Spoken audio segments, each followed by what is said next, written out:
চালাক শিয়াল ও বোকা বাঘ। সে অনেক দিন আগের ঘটনা বন্ধুরা।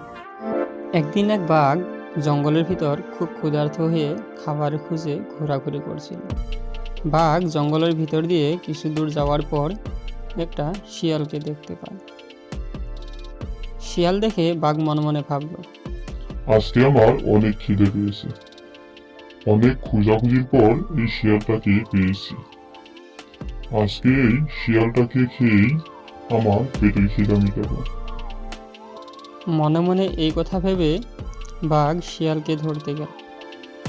কিন্তু শিয়াল তো ছিল অনেক চালাক।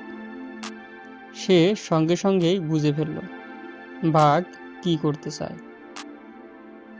শিয়াল বলল, বাঘ মামা, তুমি কি জানো না আমি এই জঙ্গলের রাজা? ঈশ্বর নিজে আমাকে এই জঙ্গল শাসনের দায়িত্ব দিয়েছে। বোকা বাঘ অবাক হয়ে বলল, কি? তুমি এই জঙ্গলের রাজা? আমি বিশ্বাস করি না। প্রমাণ দাও আমাকে তুমি যে এই জঙ্গলের রাজা।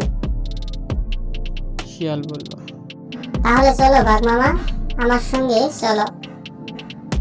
আমি তোমাকে দেখাই কে কে আমাকে ভয় পায়। শিয়াল বাঘকে নিয়ে হাঁটতে শুরু করলো। জঙ্গলের পশুরা দূর থেকে শিয়ালকে দেখতে পেল, আর তার পেছনে বিশাল বড় বাঘ দেখে সবাই ভয়ে পালাতে লাগলো।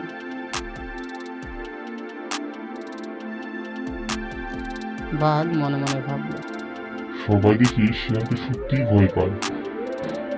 আমার মনে হয় আমি কি ভুল ভেবেছিলাম।